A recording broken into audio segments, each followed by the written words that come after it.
YouTube, bro, check it out, man. I'm back. I don't know. I'm changing my intro, bro. I'm no longer saying I'm back because I'm never leaving. I'm never leaving. But hey, man, I ain't got nothing to yap about this morning. Let's get into the video. Game ever killed his own friend. Close that back door, can't get snaked by my homies. Let's get into it. Imagine this. Your best friend for 10 years, your business partner, the guy who shows up when you call for help, is the same guy who kills you. In gangster life, these are supposed to be the people you trust with your life, but as the saying goes, there's no honor among thieves. What happens when loyalty doesn't matter anymore? When money, paranoia, gang politics, or just general self-preservation become more important than lifelong friendships? This is an experience that is all too familiar in Atlanta, a city with a crime rate almost double the national average. Atlanta is home to several gangs, feuding almost constantly over the decades. Oh, I saw Buddy pop out the cut. Average. Atlanta is home to several gangs, feuding. Look at him. He got a drum on his jaw. He just looking the box. Almost constantly over the decades, and it's only getting more violent, even with a national. This dude is an idiot, bro. This dude is literally an idiot. Feuding almost constantly. He didn't hear gunshots running off. He running towards his homie. What you doing? And it's only getting more violent, even with a nationally consistent drop in crime rate. However, today's stories aren't about gangsters clipping rivals. It's about what happens when loyalty to money goes wrong, and gangsters leave their own friends for dead, or even worse, pull the trigger themselves. Oh my goodness. This is some of Atlanta's worst trap stories. Oh, this is stories. Oh my goodness, let's get into it. Christopher Dean was getting life together. The 33-year-old father of two was planning one last drug deal before going clean. On October 17, 2016, his regular connect, Christopher Lockett, aka Tommy G, called him up for another marijuana transaction. 6 pounds. Same house they'd done business at before, the home of Xavier and Orlando Gibson on Sandy Creek Drive in Atlanta. Dean had no idea that Lockett had just discovered something about his past. Back in March 2015, Dean had been arrested in California on drug charges. Those charges, suspiciously, got dismissed in August 2016. The reason? Dean had become a confidential informant and provided investigators useful information about his marijuana suppliers. Dean's friend Brian Dye, a Gangster Disciples member, found out. Dye told Lockett, and Lockett, who'd been buying marijuana from Dean for months, decided to make an example out of his plug. When Dean arrived at the Gibson house around noon, he thought he was there to sell weed to Tommy G. Instead, he walked into a room full of Gangster Disciples members. Lockett, Xavier Gibson, Jasper Green, Quatez Clark, and Joshua Rooks. All friends, all people who decided he had to die. What happened next, according to prosecutors, represented the most horrific death in Fulton County's recent history. For over an hour, they beat Dean with 2x4s and a crowbar. They sodomized him with a handle from some long item. Then they shot him twice in the back of the head. The entire time, Dean knew exactly why this was happening. He'd broken the cardinal rule by talking to police. After the murder, Lockett paid 2 men, Jasper Green and Lamar Almon, to clean up the brain matter and blood and burn Dean's body.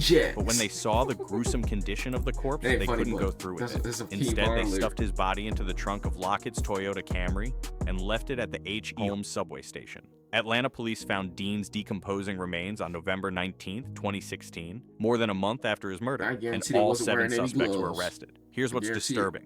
The Gibson brothers continued living in the house with bloodstains everywhere for 30 days before police arrived. They were comfortable enough with what they'd done to just live there.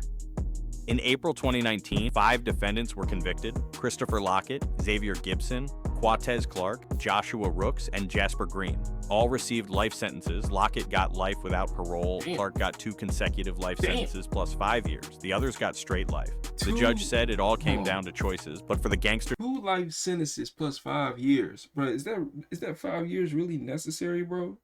That man not getting out. Disciples, there was no choice. Dean had cooperated with police. In their world, that meant death. Even if you were their friend, even if they'd done business with you for years, and even if you planned on leaving the life, you'd already done damage. 2 years later in Athens, Georgia, another Gangster Disciples named Philman Deshaun Chambers, known as Dollar Phil, was hiding from police in Texas. He'd been arrested with a female gang leader named Andrea Page Browner in December 2018. She was taken into custody, but Chambers escaped. Paranoid and on the run, Chambers became convinced someone had snitched. He focused his suspicions on 2 men from Athens, Derek Ruff and Joshua Jackson. Both were Gangster Disciples associates who had absolutely nothing to do with law enforcement, but Chambers had already decided they were snitches. Wow. So he ordered Leslie Chapel Green, known as Grip, to kill them. Green was a member of the enforcement team, the gang's specialized unit that handled disciplinary murders. Text messages and phone calls revealed the plan. Green lured Ruff and Jackson from Athens to Lawrenceville, Georgia on December 19, 2018. He told them they were going to break into storage sheds and steal items to send to Chambers as aid and assistance, while he hid from police in a Gangster Disciples safe house in Killeen, Texas. Ruff and Jackson showed up to help their guy. Instead, Green executed both of them and hid their bodies inside a storage unit. The bodies weren't discovered until March 2019. Wait. When this happened? Them and hid their bodies inside a storage unit. The bodies weren't discovered until March 2019, nearly 3 months later. Yo, bodies smell a certain way once they're like dead. You telling me for 3 months no one thought them storage units smelled weird? Is this one of them abandoned storage units? By then, Ruff and Jackson had been reported missing. Their families had been searching, and the entire time, the two men had been dead in a storage locker because a paranoid gang leader on the run incorrectly decided they'd talked, killing them as they showed up to help him. In August 2023, a federal jury convicted Chambers and 4 other gang members of RICO conspiracy and murder. Chambers received 2 consecutive life sentences plus 10 years. During sentencing, prosecutors emphasized what this case represented. Quote, "This violent gang brutally executed one of their own and left the body on display as a warning that betrayal would not be tolerated. Except there was no betrayal. Ruff and Jackson were loyal. They were willing to help Chambers hide from police and had kept their mouths shut. And he had them murdered anyway." There are other cases, however, between independent gangsters who got their own friends killed for the worst reasons. In Northwest Atlanta, Cornelius Edwards and Billy Favors had been best friends for 10 years. Both had criminal records. Edwards had 16 prior arrests for theft, burglary, and selling marijuana. Favors had 7 felony convictions, including possession of cocaine and marijuana with intent to distribute. They'd been through everything together. It was a December 13th, 2016 afternoon, however, that would destroy their lifelong friendship. Edwards had come up with a plan to make some quick money. He was a known marijuana dealer in the area, and he decided to set up a fake drug deal to rob 2 buyers at gunpoint. He called his best friend Favors to help. 2 men, Marvin Goodman and Delvin Phillips, showed up at a... Somebody told me that they ain't personally did it, but they thought about doing it. I'm like, good thing I don't buy drugs or play dice or do any of that crazy stuff. Residents on Holly Street, thinking they were buying marijuana from Edwards. Edwards directed them to apartment 10 to complete the deal. When Goodman and Phillips walked in, they found Billy Favors waiting with a gun pointed at them.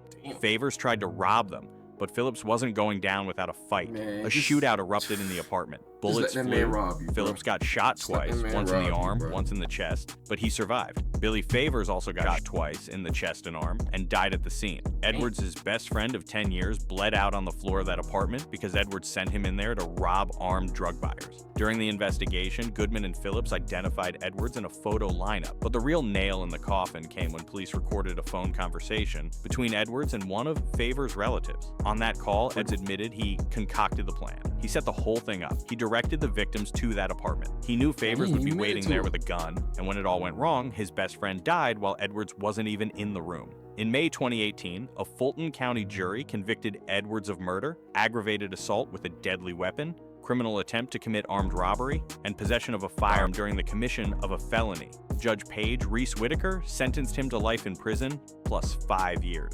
10 years of friendship and an entire life gone because Edwards wanted to rob 2 guys for some weed money.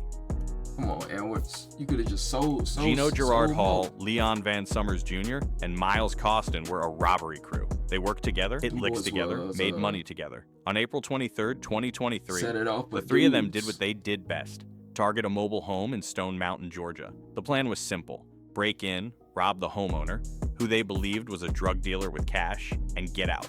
They forced their way into the home. The homeowner saw them coming and reached for his gun. Hall, or one of the crew members, shot him twice, once in the shoulder, once in the left arm, but the homeowner managed to get his handgun and fire off one shot. That single bullet hit Leon Van Summers in the chest. Hall and Costin ran, leaving Summers to die on the floor. The homeowner called a friend to drive him to the hospital. Summers' family started searching for him that night. They called his phone and Hall answered. Summers' father got on the phone and he told them everything, including where the shooting happened.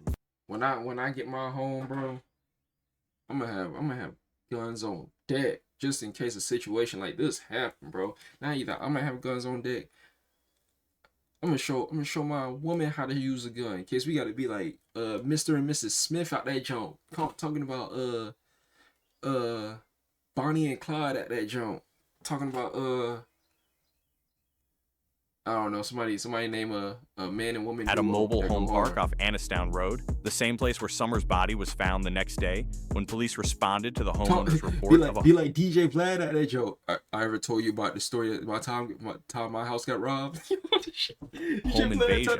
Paul's own words convicted him. Cell phone records placed him at the crime scene. Traffic camera footage showed Austin's car in Stone Mountain before the robbery and leaving afterward to head back to Barnesville. And Hall had called Summers' father from Summers' phone and admitted the whole thing.